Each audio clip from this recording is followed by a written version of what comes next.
François Beaumont, 1925-2025, à 100 ans d'écart exactement.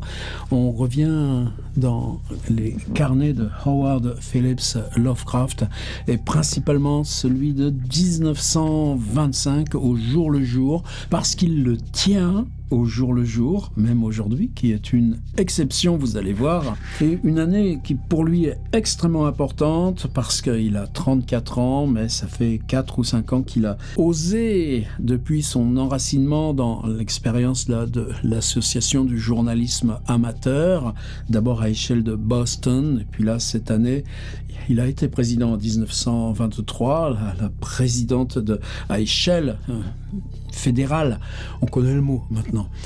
C'est son épouse, Sonia, mais lui en est le directeur éditorial à charge de préparer le numéro annuel de l'association en juillet. Une énorme tâche, mais c'est dans cet œuf-là qu'il est passé progressivement des articles de théorie ou de philosophie et de science à la fiction, à des embryons de fiction qui contiennent déjà Lovecraft tout entier. Et paradoxalement, maintenant qu'il publie dans ce magazine qui s'appelle Weird Tales et quelques autres, c'est les fictions écrites il y a 2 ans ou 3 ans qui maintenant vont atteindre là un public plus large. Oui, mais quand on est dans des magazines, on reste quasi anonyme. Et Lovecraft, pour l'instant, n'a pas passé ce stade-là. C'est seulement un peu plus tard, en juillet, qu'il aura son nom sur la une du magazine. On n'en est pas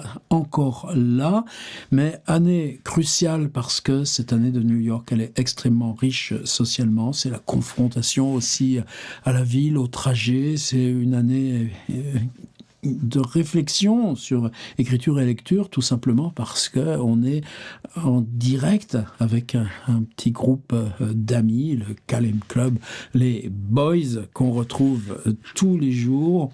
Et compliqué aussi parce que toute l'année, évidemment, la relation avec Sonia n'est pas du tout mise en cause, mais elle, s'il a pris ce studio Clinton Street, dans le quartier populaire de Brooklyn Heights, c'est parce qu'elle est aussi souvent à l'écart de New York pour des questions soit de santé, soit professionnelles. Et au terme de cette année 1925, précisément le 6 janvier 1926, et nous on ira jusque-là, ce qui nous va nous faire 370 petits envois comme ça de PDF, et dans cette fresque pouvoir prendre autant de détails. Alors oui, je me gourre, je me trompe, on improvise, on fait des hypothèses, ben oui, mais justement ça devient quelque chose de vivant. On est 110 là maintenant à échanger. Merci pour tous ces retours au quotidien. Merci Lucie Bélanger. C'est fabuleux d'avoir ces correctifs-là. On ne peut pas mener ces boulots-là tout seul. Et on y va voir. Ordi.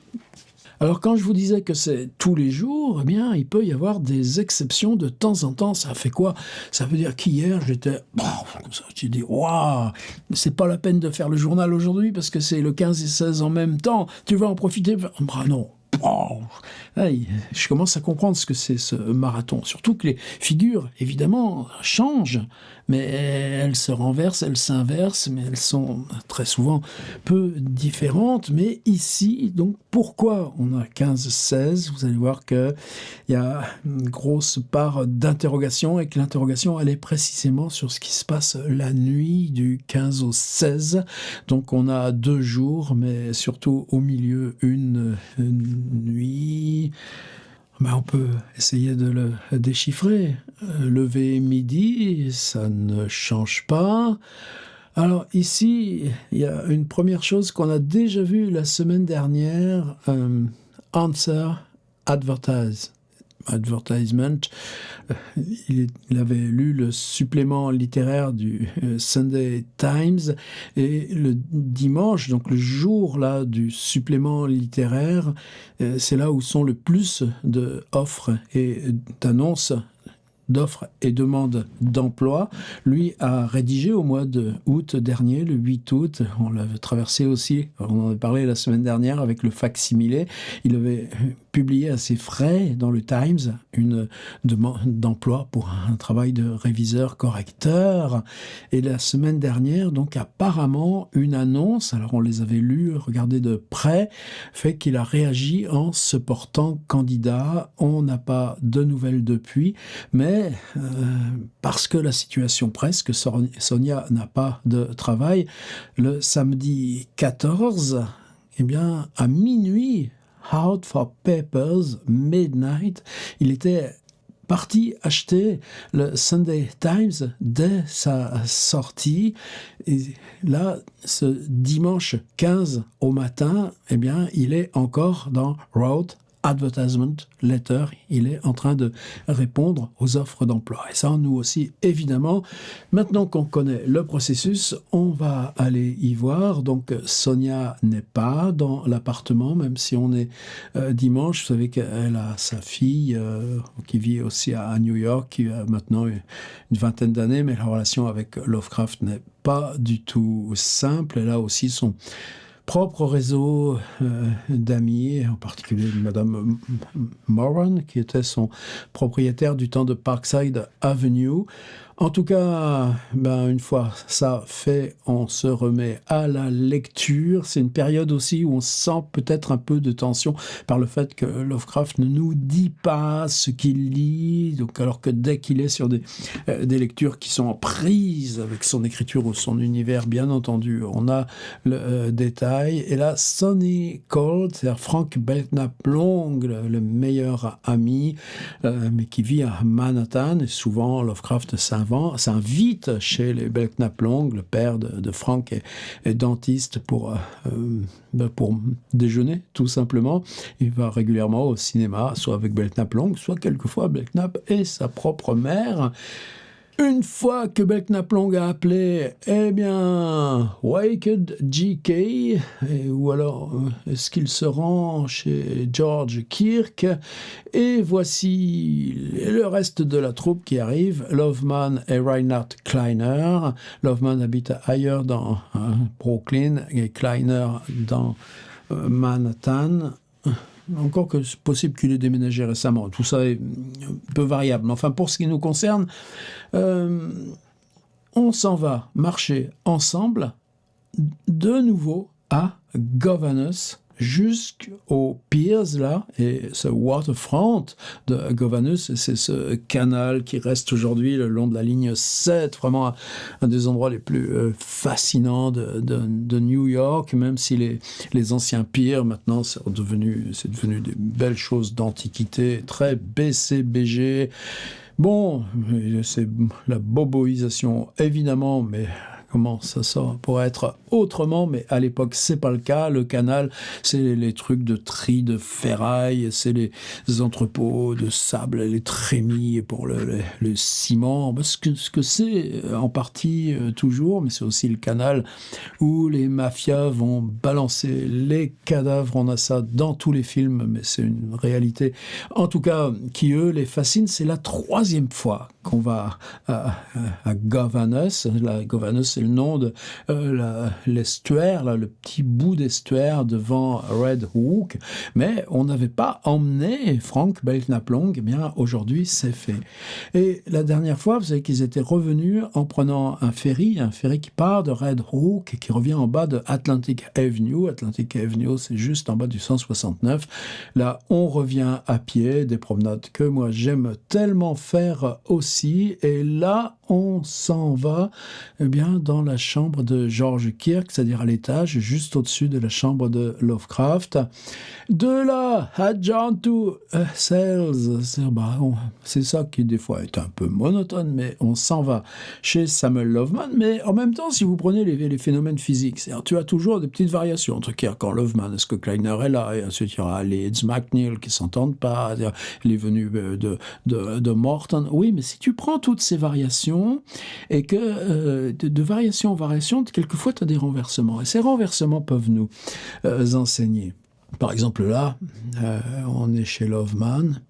Ah ouais, Carrie FBL upstairs. T'as l'impression qu'ils lui font la courte échelle et qu'ils l'emmènent upstairs. C'est-à-dire, est-ce qu'on a un accès tout simplement au toit, là ces toits plats de New York, en haut de l'immeuble où habite Samuel Loveman. En tout cas, les voici. Et ça aussi, pour moi, c'est important. C'est cette relation à New York qui se réaffirme constamment. Frank Belknap Long, qui habite dans Manhattan, il est souvent venu, là, Clinton Street chez Lovecraft, mais probablement pas souvent chez Samuel Loveman. Eh bien, allez, Loveman, oui, mais ça y est, je sais comment on y arrive sur le toit, et on va voir le toit, et en plus on est le soir, c'est-à-dire que toujours ce mot qui revient, qui est anobli par Arthur Rimbaud, skyline. Et le skyline, c'est quoi? Eh bien, c'est Manhattan, de l'autre côté de l'East River, et c'est magique. Et ensuite, Adjourn, ça veut dire qu'on déménage. On s'en va manger, tout simplement. On va se retrouver au restaurant espagnol. Et ce restaurant espagnol, Spanish Rest, il y allait quelquefois avec Sonia. Retour au 169 et bid S.H. good night. C'est-à-dire qu'il passe dans sa propre chambre simplement pour dire bonsoir à Sonia et il se réfugie. C'est là où un simple mot peut faire bifurquer sur une conjecture gratuite. Non, c'est-à-dire qu'il a passé la journée sans Sonia avec ses amis. Eh bien, on passe au Sonia, ça y est, je suis rentré, mais bonne nuit, et il s'en va chez George Kirk. Ils y restent longtemps. Non, il y a la brasserie avant. How to Coffee Pot 9 a.m. Et là aussi, pas forcément facile à interpréter. How to Coffee Pot 9 a.m. C'est-à-dire qu'à 9h du matin, ils sont descendus prendre un café au Tiffany en bas. Ils remontent chez George Kirk. Head down to room at dawn. S.H. gone. C'est-à-dire que quand ils redescendent chez George Kirk, pour lui, c'est le matin tôt. Alors, est-ce qu'il il faut en tirer quelques conclusions ou pas? Je serais plutôt de ne pas en tirer de conclusions, mais en tout cas, quand il redescend chez lui, c'est parce qu'il sait que Sonia en est partie. Et ça va recommencer la journée, cette fois, il remonte chez George Kirk, de toute façon Sonia est partie, il redescend chez lui, toujours le Lovecraft Ludion, parce que voilà, encore le menuisier pour cette histoire de fenêtre, ça fait la 3e fois, et il va s'occuper d'emmener la lessive à la lavery, set laundry, et puis il se remet à écrire, alors toujours nous, ce truc qui me fait grincer parce qu'il écrit cette fois à la tante Annie. Là, récemment, il avait écrit à la tante Lillian, wrote LDC, Lillian Clark. Là, c'est à Annie Gamwell. Et une lettre qui devait être longue puisqu'il s'y reprit à 5 reprises. Simplement, ça fait partie des lettres qui ne nous sont pas parvenues. Alors que bientôt, on va en avoir. C'est peut-être juste ça sur quoi il faudrait s'interroger. C'est-à-dire, Lovecraft aurait pu nous raconter le dimanche, et puis il aurait pu nous raconter le lundi. Ah ouais, mais il y a eu ce truc-là de passer le soir voir Sonia, bonne nuit, et lui monter chez Kirk. Est-ce qu'on doit en tirer quelque chose ? Non, mais on prend acte. Point à la ligne. Alors, je vais annuler tout de suite parce que le serveur de la John A. Library aujourd'hui, il est extrêmement lent et beaucoup de requêtes. Je ne sais pas ce qui se passe, où ils sont en train de refaire leur manip. C'est déjà bien qu'on ait pu regarder ça. Moi, j'ai à vous montrer mon PDF habituel. Dans mon PDF, il y a toujours évidemment le facsimilé là de ce 15 et 16. On est le 74e en voix et par contre, dans le New York Times, dans les rubriques offre d'emploi et dans les rubriques demande d'emploi, j'ai été voir, puisque c'est par ordre alphabétique, on commence à se repérer puisqu'on y a été voir la semaine dernière, éditeur. Et dans les offres d'emploi, on recherche un éditeur qui puisse rédiger sur les problèmes de mécanique et d'électricité. Sauf Lovecraft n'a pas de problème pour ça. Il l'a montré, on a des tas, évidemment, d'articles de vulgarisation scientifique. Il doit écrire bien, alors lui pour le style ça va, et doit être capable de préparer les manuscrits pour l'impression. Ça veut dire les corrections, les mises en page, les indications pour les compositeurs qui vont faire donc les sous-titres, les blancs, les marges, les annotations. On a besoin d'un homme qui ait des idées, de l'enthousiasme, de l'initiative et la capacité de travailler en équipe, envoyer les détails, y compris vos prétentions salariales.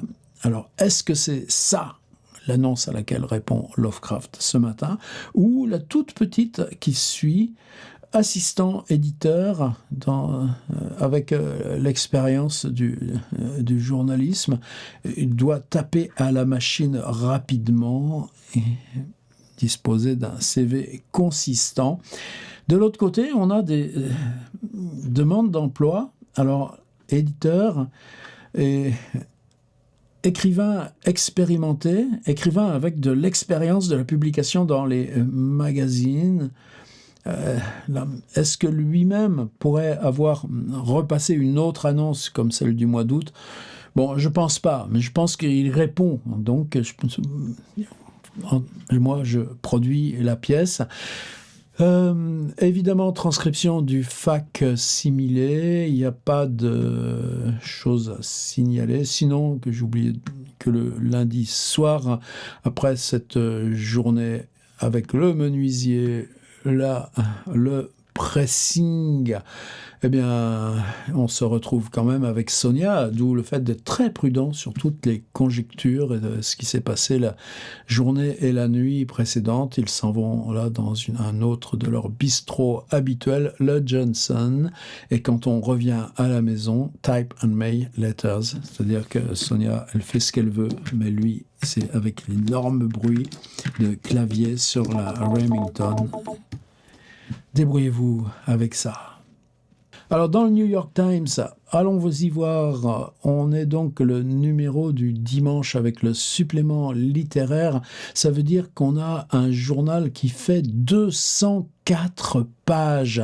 Il faut se rendre, alors si on se rend par exemple page 60, on sera toujours là.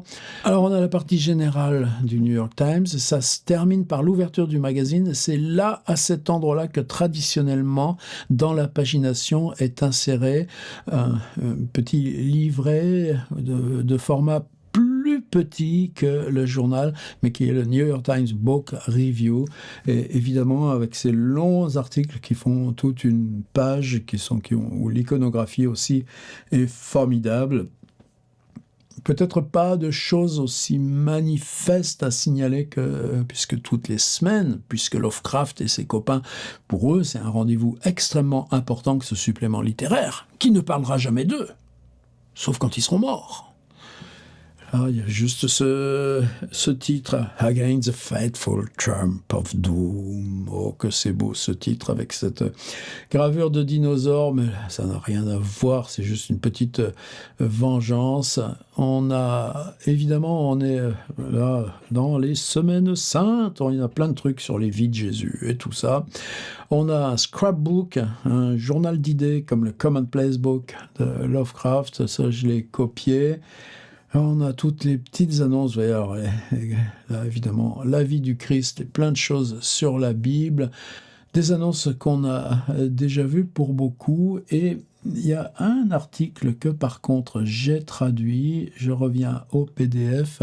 Il s'agit, New York Times, 15 mars 1925, des goûts littéraires particuliers des voyageurs du métro. Non, madame, je n'ai pas de livre de ce genre-là. Les gens qui voyagent dans le métro veulent quelque chose de léger, qui leur permette de s'évader de ce qui les entoure. Ils ne lisent jamais de choses qui prennent la tête, highbrow stuff. Ils lisent des magazines, je le sais, mais ils attendent d'être sur le quai pour se le procurer. Oui, je vois toutes les sortes de nature humaine ici. Donc c'est l'interview d'un kiosquier Perrier, salut Jean Rouault. Les hommes sont plus intéressés que les femmes par les magazines de bande dessinée. Tiens, déjà, la BD. Ils craquent aussi pour les journaux. J'ai seulement un client homme ici qui achète des magazines de cinéma ou de beauté. Tiens, magazine de cinéma, ça aussi, il faudrait peut-être aller voir un de ces quatre. Et mes meilleurs modèles pour les magazines les plus chers sont de jeunes femmes au salaire plus que modeste. Tiens, qu'est-ce que tu vends, là comme rêve. Et à qui tu le vends, le rêve? Je le vois dès que la jeune femme remet sur le rayon un magazine cher et en cherche un meilleur marché, qu'elle commence à avoir besoin d'épargner son argent. Quand une femme d'âge mûr arrive à mon étal, elle vérifie d'abord que personne ne la regarde et sans dire un mot, je lui tends un de ces magazines qui vous donne des conseils contre les rides. Mais elle ne le lira pas dans le métro, elle attendra d'être chez elle, etc. etc. Petite sociologie de la lecture. Vous voyez les articles que j'ai repris. Il y a un article qui m'a drôlement... là, ça fait... Writing by Wire, next says British engineer. C'est-à-dire que tout ce qu'on peut faire, évidemment, il y a l'invention du télégraphe, il y a l'invention de Bell, parce qu'il travaillait sur comment envoyer plusieurs télégrammes à la fois là, dans les câbles de cuivre du télégraphe, le câble binaire. Donc comment on peut convoyer plusieurs signaux binaires? Et c'est ça qui a provoqué l'invention du téléphone. Alors qu'on ne cherchait pas, qu'on n'imaginait pas le téléphone. Ah si, on avait des petites membranes qu'avaient développées des gens qui travaillaient sur les grenouilles, la physiologie des grenouilles. C'est-à-dire qu'on mettait des petites membranes et on émettait des bruits. D'abord, on entendait ce que faisait la grenouille et on refaisait le bruit des grenouilles. Je ne vais pas vous le faire, hein. Mais avec cette invention-là, il colle ce truc là sur son câble dans lequel il fait plein de fréquences, des bandes de fréquences séparées, et voilà le téléphone, sans du tout savoir.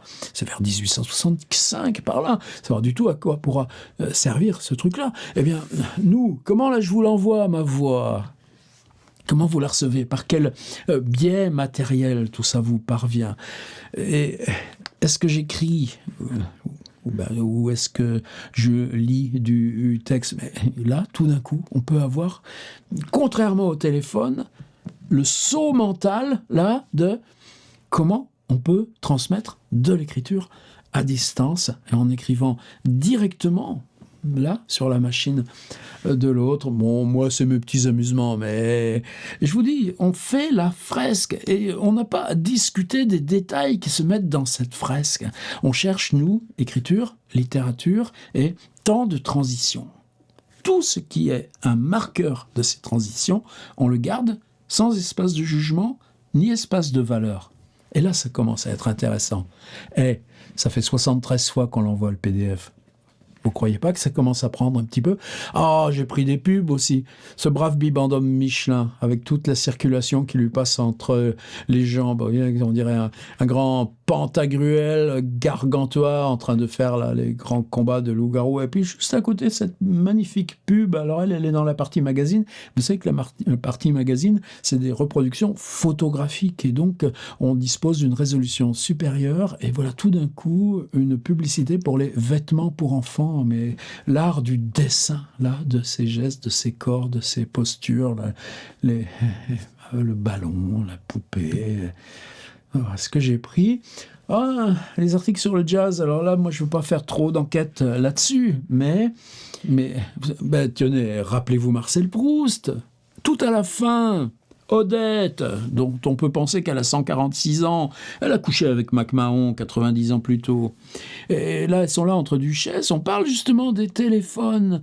Et le téléphone, c'est toute une histoire dans Proust. Il y a, quand on descendait chez la concierge, parce que le père de son ministère appelait la concierge qu'il fallait monter, on redescendait. Ensuite, c'est les opératrices, quand lui, il est en Normandie et qu'il parle à sa grand-mère et que ça se confond parce que, avec tout d'un coup 2 conversations qui se mêlent dans le même truc. Et puis ensuite, la jalousie avec Albertine, parce qu'à 1h du matin, elle appelle, il faut venir debout là, contre la porte, mais elle dit « Oh, je suis trop loin pour venir ce soir ». Mais comment savoir si elle téléphone pas de la rue d'à côté pour dire qu'elle est beaucoup trop loin pour venir? Et puis tout à la fin, dans le temps retrouvé, il y a ces duchesses qui parlent, et puis tous les soirs, elles s'appellent, ces dames, pour se raconter leur potin, et Odette qui dit « Vous vous rendez compte? Une si belle invention, et ne s'en servir que pour ça ».